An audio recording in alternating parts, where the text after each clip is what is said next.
Okay, well, thank you for coming to my paper presentation. I should say, so this will be a little bit different from the earlier paper, and it's also very early work. So the second round of data just came out, and I'm showing here the first analysis. And oh, by the way, can somebody tell me when I'm at 15 minutes? Okay, so unity or new division in European politics based on the Ukraine war is the question here. It's an important question as we believe. It seems that the EU countries' initial reactions were very much in unity. But the question is it carried also by public opinion? And is this public opinion stable over time?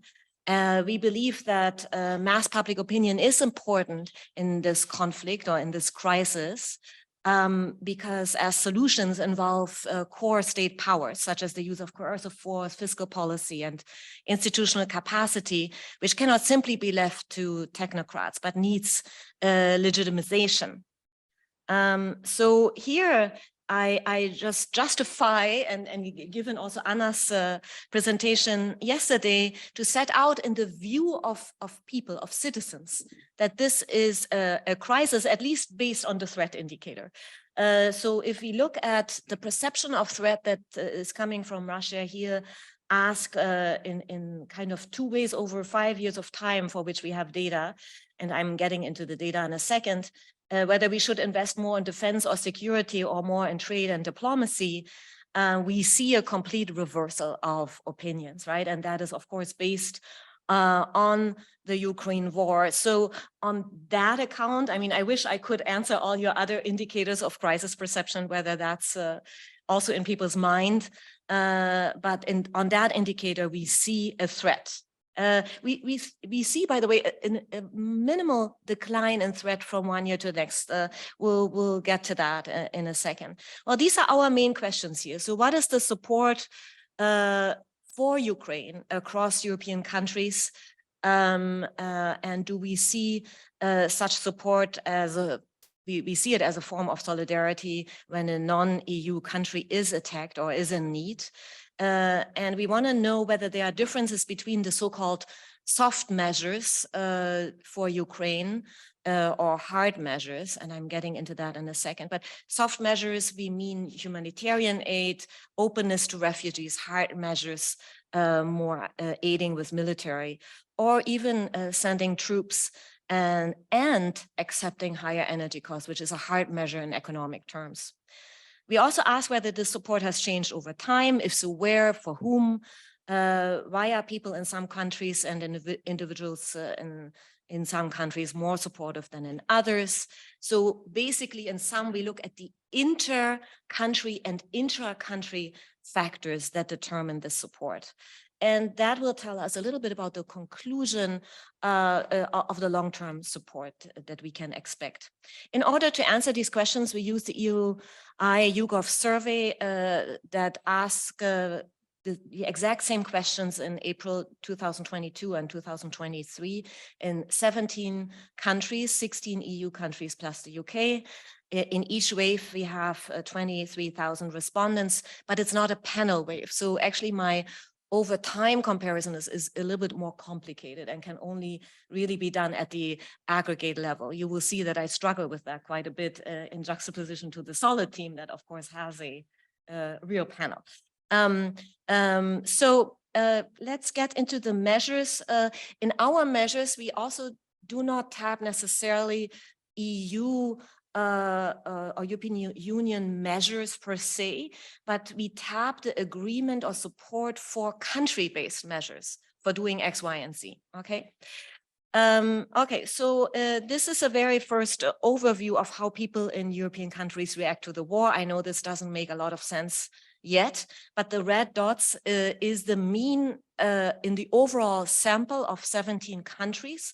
And you see those means along the different types of policies that we ask that are, as I said earlier, on the country level. So I will get into the theory in a little bit, but for now, I'm just going to go into our dependent variable a little bit more, so to say. And you see here the highest support for humanitarian aid that is extremely high in the 2022 survey. Also, openness for refugees is high, a little bit lower for letting them into the labor market. On the other end, we see, of course, more limited support, still extremely high still. It's not 50% at all, but for sending troops. And I'm not getting into this too much, but we see a very strong support there in Sweden and Finland in particular for this particular measure, but also for some Eastern European countries that border Russia. The more controversial measures here are accepting higher energy costs and fast-tracking EU membership, as well as sending weapons. So I'm analyzing this in different ways here for us to see also where countries are situated now. Here in this graph, we can distinguish in the overall measures in the red dots, when we across all these 7 measures, the mean are the red dots and the gray dots are the different policy measures that we ask about. You see the overall support is the highest in the 2 countries that ask for NATO support. And I should say that their support for sending military, for example, is also particularly high. So Finland and Sweden, but also Lithuania that shares a border with Russia, and Poland that shares a border. So the 4 countries that share a border with Russia, which is one of our variables that we look at, are the highest in support if we look at it in a bivariate way. But soon thereafter comes already United Kingdom, as we talked about yesterday. At the bottom here, we do see Bulgaria, Hungary, and Slovakia, and Greece, and to a certain extent also Romania.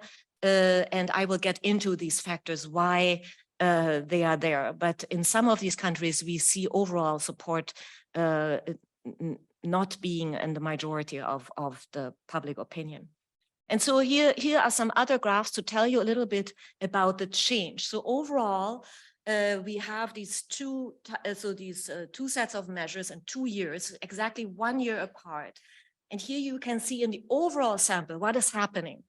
Okay, so what is happening is that two types of measure have the steepest decline, which is the support for humanitarian aid that was extremely high. So I think it's just kind of regression to the mean, actually. It was this welcoming in the beginning, and it couldn't go up farther. It was just so high. Also we see that there is a similar decline in accepting refugees. Although I think, actually, wait a second, so this, okay, this graph, the colors are not actually, I have a little color problem here. So the upper 2 lines are about humanitarian aid and accepting refugees. So they are the steepest declines. And another steep decline is accepting higher energy costs, which is the second lowest from the bottom. So sorry about that. There was a little mistake here. Okay, so that's the overall sense. And here we have a graph where we only show the change scores between 1 year and the other. And what you see, if the most dots on the left side, we see a decline in support. And if the dots are on the right side, we see a rise in support. So again, you see here that there is mostly a decline along all measures. But when it comes to sending humanitarian aid and allowing refugees in the country, all countries have a decline. You see no dot on the right side, okay? Whereas that decline is also there, as I said earlier, for accepting higher energy cost. But there you have a little bit of a variance. I'm gonna go into that in a second. And there is much more variance on all the other measures. But remember that, for example, sending troops or sending weapons are much more controversial measures. So it is built already on much lower support. Okay. Here we depict it differently so you can see more details here per country. I know this is a difficult graph because but it has a lot of information. Okay, so this is one of my favorite graphs actually of our work, because what you can see here is how each country moves on all of the measures over time. And if you look at this graph with the distance, you see overall stable support. But then you can also identify some problem cases. And the problem cases are, as you can see, Germany with support declining by 16 points in some measures, even 13 points and so on. Another problem case is Italy, declining support with 12, 14 points and so on some measures. And the biggest decline, and this is something I'm still puzzling over. If anybody, this is some of the case studies I need to do. The biggest decline we see in Romania, where we have declines of about 20, 15, 19 points in the change score. So that is quite a remarkable finding. In other countries that have overall very high support, they also stick to the high support. Okay, so our top countries don't change as much in support. Where we see the declines is more in the countries with medium support and with low support. That's where we see the decline. Okay, so that's another interesting point. Just before I get into more general things, here my favorite problem case, Germany. You see only declines here, particularly on the high energy cost. Sending humanitarian aid, it's the country that has the highest decline there. So Germany has an internal division that we need to look into. Okay, and the same I think is also true for Italy. It has an internal division that we need to look into, and I'm going to give you one answer in later slides. Okay, so here are the theories or questions that we like to use in explaining the differences and dynamics. So two different things, the overall differences in support and then the dynamics and where we find pockets of decline, although we see overall relative stability. So where do we stand here? So we do not explain state building or polity building in the EU with these questions. But in one of my papers with Stephanie Hoffman, we look at whether institutionally the EU and NATO really changed their policy based on the Ukraine war and how people support these changes. So a different paper. Here, it's a larger project that can be divided into different papers. The main task is to explain these variations across and somewhat over time, and we look at inter and intra-country factors. On the inter-country factors side, we look at the economic interests or the interests countries have versus their cultural tradition. Okay, so we pose these two against each other. Historical closeness to Russia, dependence on Russian oil, for example. In another paper, we look at Russian misinformation. Then, of course, also the perceived threat from Russia matters. Then on the domestic political dynamics, we're going to look into two dynamics here. One being the polarization between supporters for the government and the opposition parties, which is theorized by the rally around the flag effect, that opposition parties supporters can shift to the support of what the government is doing, but only for a certain period. Then their distinct opinion comes out more when the crisis is in longer run mode, and their distinct opinions can settle. And we look at the left-right polarization amongst supporters. It's all public opinion at this point. Later in one of my later papers, I will look at party stances based on expert data and how it relates to this polarization in the public. And we also look at individual level resources. We look at support for democracy, whether that's driving being concerned about Ukraine and helping Ukraine, which seems to be a logical point, but also whether the belief in international institutions such as the EU and NATO are behind support Russia's threat at the individual level and the common socio-demographic. So that's where it stands theoretically, and I know it can still be developed further, and we can talk about this. I just show you a brief inter-country factor slide here. One is that is very strong and holds throughout all kinds of multi-level models. is the historical relationship with Russia, which is here measured by public opinion before the war even started. Now, we should ideally measure before the war in Crimea, so I'm also looking into that. We also look into opinions and relationships with Ukraine, but I can't do too much in this 20 minutes I have here available. But you see an extremely strong relationship that is not just driven by Bulgaria, there being very much favorable to Russia. It also holds, for example, excluding Bulgaria. But that is a factor that really stands, whereas the economic interests per se, if you just look at the oil and gas dependency per se, is not determining the overall effect. Okay, so here our argument is that we need to look into how national governments are dealing with this dependency and with the energy crisis, which policies are working against the effect of this energy crisis on the people themselves. So in later versions and iterations of this paper, that's where I want to go. So looking at the effect, but it's not oil and gas dependency per se. Yes, it is now. Okay, good. Then no, but then I'm in good shape, I think. So I want to now show you two graphs from my domestic political dynamics analysis. I know this is also a heavy graph, and I haven't found a better way to juxtapose what I want to juxtapose here. But what you see here is the left-right placement, and we do have reasons to believe that there is in general a differentiation between left and right parties being doves and being more pro-war, which is not really resembled here. So it's a new situation of war. The theories have to be changed from this easy distinctions between doves and hugs, because this is not what we see here. We also see, for example, a dependence on left parties sometimes on Russia support. Some of the radical right parties also are very close to Russia.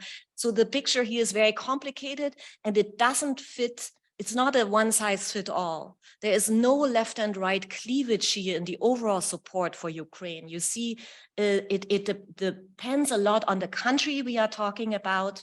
And so that graph alone is a paper worth, because there is so much in here of country differentiation. But I want to highlight just a few points here, okay?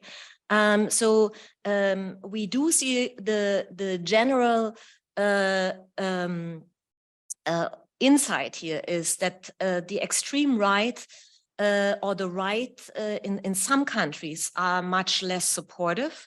And when we look at the overtime data, we see, and that's where the stars are for your visibility advantage, we see where the stars are a real significant decline, not just less support, but also decline even on the right, particularly in Germany and Italy.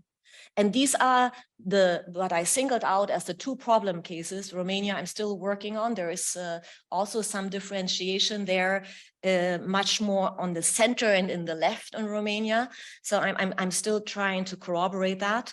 But here we do see that the decline is actually based on some left and right logic, but we are losing the right in Germany and Italy, which has nothing to do as much anymore with opposition and